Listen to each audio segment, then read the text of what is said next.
نعم زبر خود مجمع دكتور ياسين محمد داكم قلت بجاك بهتر لسر تشاواني انجام دانا تيستا تایبەت بە دیارکردنا ڤایرۆسا کۆرۆنا لە جەم کەسێک و تێستکردن. دکتۆر یاسین دەمباش بەردەوام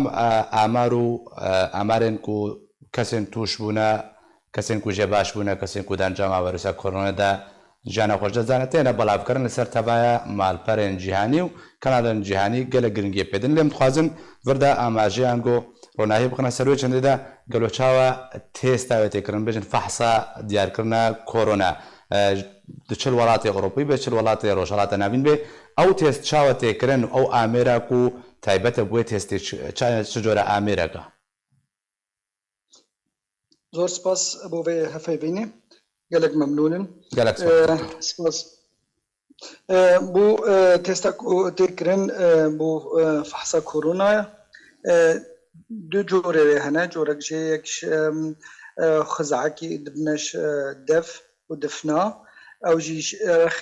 yê dev belxem jî çê dibe yan jê tifawî wextê belxembê wê dişînin cihê fehsê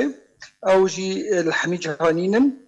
طبيعي وكي الالمانيا هو الجمل برليني هنا هذيك جي هنا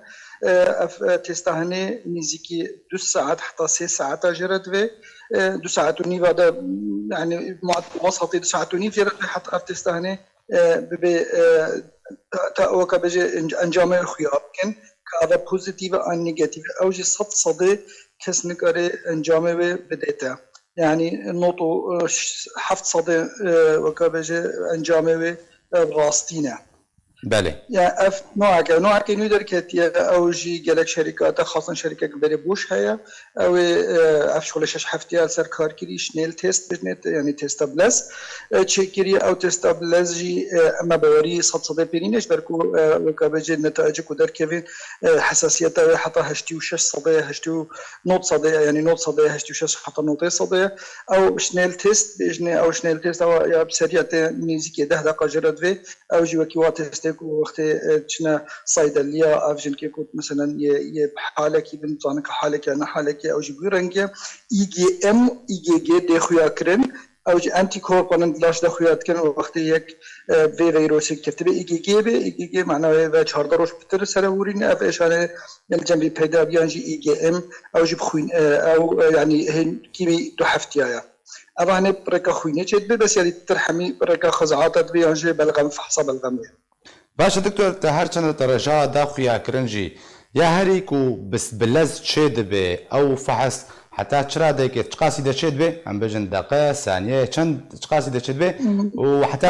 چرا دیگه جه باوریه 10 دقیقه دچید به 10 دقیقه او بس ما باوري بينينا وكو دكتور ما باوري بوينينا وكم قديت اجبر كو نسبه حساسيه ونيزيكي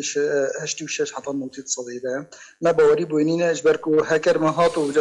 فالش بجنا فالش بوزيتيف دركتن معنا وينجي فالش نيجاتيف بجنا يكو خلت بن اخو بوارنينا وتست دركبكو بورا يعني او نام مشكله او تينا مثلا شاردر وش عم يعزل بكن بس او مشكله يكو بيره هي وكبز فحص دركت نيجاتيف او دشنا نف خلكك وقتها تشوف نف خلكك وهن كي ديجي بي اخن هال جبل هند ما بوري في فحصينين او فحصانيجي اما اعتماد السرناك باشا دكتور ياسين عامر جهازن كوفا فحصا تشيتكن لتبا ولاتن يعني بدست كبن يعني جهازن وين تايبتنا اب تايبتي ولاتن كو سيستم وين تندرستي قالك بقوتن بهتر اول جموا هنا طبيعي اف تستهن هميدرين هنا تایبەتی خاصن پشتی اف قدر کردن هات نوچونه و تشته و ساجی اف جی بی اگر کو اب هن همی کس که بشه نشه وی جهازی که بشه حصل بکی پیدا بکی او کس اغلبیه وجه حضر دولتك وکی المانيا جی همی اف تستهنش شینانی صینیانینا يعني از بمثل همی غلاطانين حتى الالمانيا بخوجي همی دبرانين ولاتك من المانيا اف جهاز الحمود دبرينين اني كنت بحثتكي بدا باشا دكتور اگر اليكي تندرستي وزير تندرستيا PYD بشه 30 ثانيه دم كارن فحصه در انجام نتيجه وجه درخن قالوا اف مكوكاج عادي زانستي با علمي با حتى تشعل يكجر راستي نزيكا أفتش جهاز ده 3 ثانية ده فحصيج تشيكي ونتيجة درخي. از بخونه دو باوری دم کو جهازک خصا یعنی هبه کو 3 ثانیه ده به فحص بده دیار کردن او چه امیره از بنظانم باشتر او کو پرسش خوب که او کسی کو برس افغان دای خویا کردن کو 3 ثانیه ده ام به فحص چتکن آیا پرس شویت بخوت کردن 3 ثانیه ده وقت فحص کی چه که بلا لتملوده یعنی کو اعراض هاي بده خویا کردن خلک که مرا بده خویا کردن کاف چه جهازه بلکه عملت الفاضجي بلكي دولة الفاضجي فايدة بيدن تمكي وقت يك تشتكي اختراع بك تكتشف بك ديال صالح إنسانية حمية لباقي نجمو وكابيجي محاولة بكي كوبكي هركسك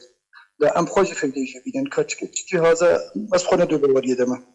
باشا دكتور قالك دكتورك واختصاصيها بسبوريا وجدا جب هل يكون برنجك يقولون كو علامات كورونا تنخيا كرن سر بشري كو نخشيات لها بعلامات برنجكينا يكون نخشي كورونا معدة برهبنا علامات برنجكينا تفردا كورونا جها تشقونا غيم بجن يعني هر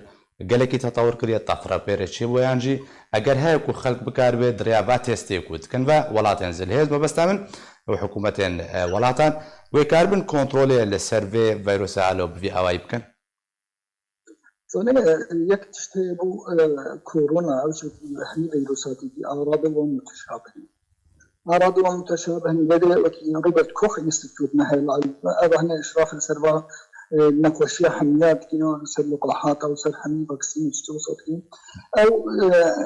جارك بوما حميان اللي يستوبوا حمي بو خلق جارك المليسي كو أف تستان نهر كسكي دي تيست وري جرى جيترن او كسك بيتشكرن يكو كوك هبه ترسيب هبه من وقر يعني كوك الزوها وحرارة بالسر وتكليف هنا كاره هبه وبوزيتيف يعني انشو بدركي ودولتك مشبوه شو بيد او كس ام قارن ومحققه وكدكتور وكسر فحص كنا هكسك ورد ترصد جنا هذا يوصل معك ما كبت تستشمرتشي اما تشتناكن تنيكو ابو كدكتور كو مانسر هبن ام بواك ساچيتين جزبر هندي توعيه لك باشا ام بزنا خلكي خوا حتى تكليوي بهنا قرهبي حتى تكليوي بكسك رهبي بهنا قرهبي كو او شو دبري ريسكو ام بزنا ريسكو دبيتيكو كتشي جهه يكو اف ايش لي بيدابي وكي وكي ايطاليا وكي اسبانيا بعد هاتبن بشتكويدي بقرا انجل ويدي دستين افنا خوشين اعراضني وقابل او بلا تصلت يمكن انا وكابجي وفحص كنت بس افكاسيدي تكون نورمال برسيد نور ايا برسيد عادي سرما عادي قلت انا نحو جنا باشا دكتور قد خويا كرن بيسنا كحمو كسكري تيست تشيب كي حتى كوب زمي فيروس كورونا بريانا هي انا ندنتا اگر هيكو مترسيه تشيب كي ابكاس هر يكو بخو على تيست تشيب كي مترسيه صد دورا خو تشيت كي انا اگر هيكو جو تيست بيب كي مثلا هر جيكو خلق لكم بالتيست او ناكي او تش مترسيه سر تشيت كي كو بيستي اي بي نبي طبيعي او كسيكو هر جهه تيست دي بيش وقت او عقدار بكي بيجي وابعرض او كسيكو السرجيه تيست اوي برياري نها سكما قوت رابول بكنترول بيتشتكر جهه تيست خو فحصتي حتى حياه الله جينا وكسيكو تشكل مطرسيه ده باشا دكتور تخازم بحثا توعيه خلكي ورين كريم نهر كاسك بيسته اتخازم دوردا ام هر نسر بوارك يديرون هي بخصنا سر بجن زاويه كيش ايش فشون كورونا ام فحصي كوتينا كرن دكتور تكلفه واش قاسه